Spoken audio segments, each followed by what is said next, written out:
पनि हामीलाई एकदमै छिटो रिजल्ट चाहिएको छ भने है क्विकेस्ट मेथड है यो चाहिँ क्विकेस्ट मेथड फर डिटर्मिनेसन भन्यो भने quickest method for determination of water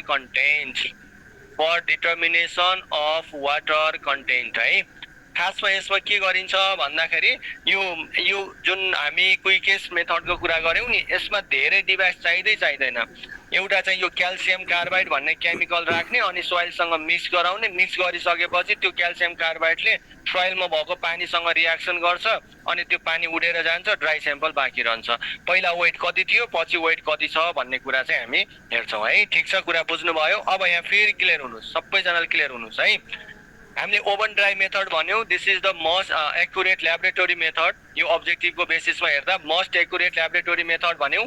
अनि सेन्ट बाथ र अल्कोहल मेथडलाई चाहिँ हामीले एप्रोक्सिमेट फिल्ड मेथड भन्यौं। त्यसै गरी क्याल्सियम कार्बाइड मेथड भनेको क्विकेस्ट मेथड भन्यौं।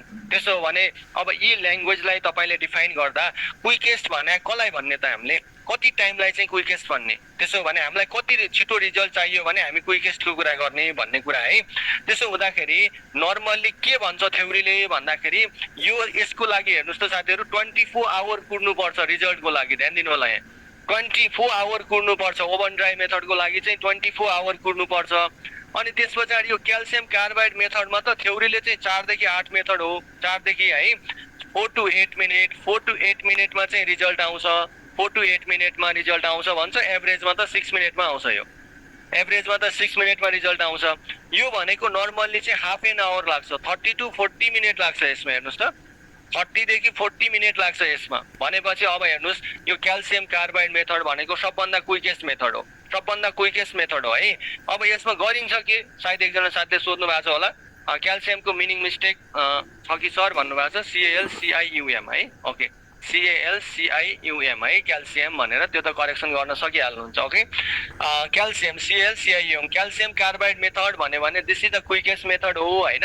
अब यो भनेको हेर्नुस् त त्यो सोइलमा भएको पानी भेट्न बित्तिकै केमिकल रियाक्सन गरिहाल्छ अनि त्यो केमिकल रियाक्सन गर्न बित्तिकै त्यहाँ भएको पानी सबै उडेर जान्छ अनि ड्राई स्याम्पल बाँकी रहन्छ। ड्राई स्याम्पल बाँकी भयो भने चाहिँ अब त्यति बेला चाहिँ हामीले पहिला वेट कति थियो पछि वेट कति छ त्यसको आधारमा हामी निकाल्न सक्छौं है। ठीक छ, ओके ल। त्यसो भने क्याल्सियम कार्बाइड मेथड। अर्को फोर्थमा चाहिँ हेर्नुस् त यो पिक्नोमिटर मेथड भनेर है। अर्को fourth one is the pycnometer method भनेर बुझिन्छ है। पिक्नोमिटर मेथड भनेर हेर्नुस् त, यो त धेरैचोटि अब्जेक्टिभमा पनि सोध्या हुन्छ नि। ल साथीहरु कसैलाई थाहा छ, ल आफूले पढ्नु भएको छ भने यसो लेख्नुस् त च्याट बक्समा। पिक्नोमिटर मेथड चाहिँ के को लागि आइदर के निकाल्न पर्यो गरिन्छ भन्न सोध्यो भने चाहिँ यसको दुईटा फंक्सन हुन्छ है। पिक्नोमिटर मेथड भन्यो भने ल भन्नुस् त, ओके यसमा चाहिँ लेस एक्युरेट मेथड भनेको त यही सेन्ट बाथ र अल्कोहोलिक मेथड हो है। लेस एक्युरेट मेथड भन्यो भने sand bath and alcoholic method हो।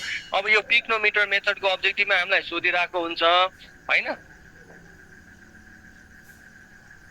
ओके यसमा चाहिँ हामीलाई पिक्नोमिटर मेथड भनेर हामीलाई प्राय सोधिरहेकै हुन्छ है। ओके पिक्नोमिटर मेथड भनेर हामीलाई सोधिरहेको हुन्छ, कुनमा चाहिँ हामी त्यो चाहिँ के निकाल्न चाहिँ युज गरिन्छ भनेर सोधिरहेको हुन्छ। अब यसमा चाहिँ नर्मली हामी के भन्छौं भन्दाखेरि स्पेसिफिक ग्राभिटी र यसको चाहिँ अर्को के पत्ता लगाउँछौं भन्दाखेरि वाटर कन्टेन्ट पत्ता लगाउँछौं है। क्यान बी युज, हेर्नुस् है पहिला दुईटै कुरा लेख्छु म। Can be use for determined है, determination, can be use for determination of के भन्नुस् त, यसमा चाहिँ specific gravity, determination of specific gravity है, specific gravity and water content है। Specific gravity and water content यो दुईटै पत्ता लगाउन युज गर्छ है। यो चाहिँ specific gravity and the water content भनेर है त। स्पेसिफिक र वाटर कन्टेन्ट पत्ता लगाउन हेल्प हुन्छ भने सकेपछि, तर यो वाटर कन्टेन्ट पत्ता लगाउनको लागि एउटा कन्डिसन छ। हेर्नुस् वाटर कन्टेन्ट पत्ता लगाउनको लागि चाहिँ एउटा कन्डिसन छ। त्यो कन्डिसन भनेको के हो भन्दाखेरि वाटर कन्टेन्ट पत्ता लगाउनको लागि पहिला त्यो सोइलको स्पेसिफिक ग्राभिटी थाहा भएको हुनुपर्छ है। पिक्नोमिटर मेथडबाट कुनै पनि सोइलको वाटर कन्टेन्ट पत्ता लगाउनको लागि पहिला त्यो सोइलको स्पेसिफिक ग्राभिटी थाहा भएको हुनुपर्छ। यदि स्पेसिफिक ग्राभिटी थाहा छैन भने पहिला त्यही मेथडबाट स्पेसिफिक ग्राभिटी निकाल्ने अनि त्यसपछि वाटर कन्टेन्ट निकाल्ने है। कुरा त्यसरी बुझ्नु होला। सो यसमा चाहिँ वाटर कन्टेन्ट यसमा मैले अर्को तरिकाले लेखेँ water content can be determined है can be determined for those soil है फर दोज सोइल